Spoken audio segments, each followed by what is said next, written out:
Olá, tudo bem? Paz. Quero meditar na palavra de Deus com você. Um texto da leitura do dia 5 de janeiro, cujos textos em Mateus 7 e Gênesis 7 e 8.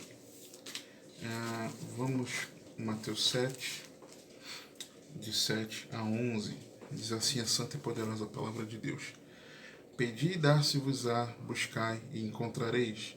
Batei e abrir-se-vos-á. Porque aquele que pede recebe, o que busca encontra, e ao que bate abre-se-lhe-á. E qual dentre vós é o homem que, pedindo-lhe pão o seu filho, lhe dará uma pedra? E pedindo-lhe peixe, lhe dará uma serpente? Se vós, pois, sendo maus, sabeis dar boas coisas aos vossos filhos, quanto mais vosso Pai, que está nos céus, dará bens aos que lhe pedirem. Jesus aqui quase encerrando o sermão da montanha, trazendo ensinamentos muito preciosos, elevando o padrão, né, no ensino. Quando ele diz, eu porém vos digo, ele elevando o padrão. Ensinos muito importantes. E um pouco antes dele falar sobre aqueles que não praticavam a palavra, que não praticarem essa palavra, a casa vai cair literalmente, porque Jesus vai dizer que nunca os conheceu e vai os mandar para longe dele. Jesus ele ensina aqui uma chave para como nós vivermos a palavra de Deus, como nós colocarmos em prática os ensinos dele, como nós colocarmos em prática a doutrina de Cristo.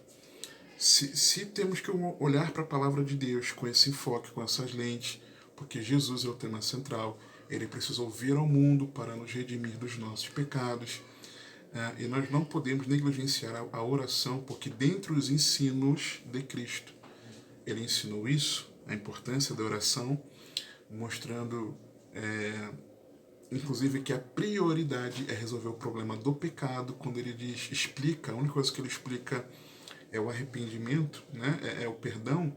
Se nós não perdoarmos, não seremos perdoados. Jesus está indicando o que é a prioridade. É você ser perdoado. E você só é perdoado quando você confessa os pecados. E esses pecados só são perdoados quando você também perdoa quem te ofendeu. E aqui ele diz como colocar em prática. É pedir, buscar e bater. Para quê?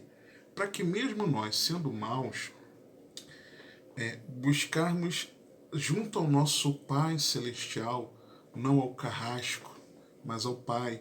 Ou seja, junto àquele com quem você tem um relacionamento de intimidade como filho, é você buscar neste, que é o seu Pai, com quem você tem um relacionamento, tá? E é fundamental esse entendimento de que a vida de oração, ela é relacionamento com o Pai. Muita gente não entende isso. A prioridade a nós pedirmos é algo que Jesus revela aqui como sendo bens, né, que o Pai nos dá, quem pede. E lá em Lucas, no capítulo 11, Jesus está explicando sobre respondendo aos discípulos que o pediram para ensinar algo, ensiná-los a orar. Ele explica o modelo de oração. E Jesus depois ele começa a parábola sobre a perseverança na oração. E ele fala a mesma coisa, do pedir, do buscar, do bater. E aí ele diz o seguinte: pois se vocês, sendo maus, sabem dar boas dádivas aos vossos filhos, quanto mais dará o Pai Celestial, o Espírito Santo, àqueles que lhe o pedirem. O que Jesus está mostrando aqui? Que os bens que Deus dá a quem pede é o Espírito Santo. E é na capacitação do Espírito Santo que você e eu conseguiremos colocar em prática os ensinos de Cristo. Você e eu podemos e devemos buscar junto ao Pai Celestial, com aquele que nós temos em relacionamento de intimidade, que ele nos derrame do seu Espírito. Essa precisa ser a nossa oração, o nosso pedido. É pedir que Deus nos encha do seu Espírito. Amém? Que o Senhor te abençoe e te guarde, que ele te conduza e governe a sua vida, porque você tem acesso.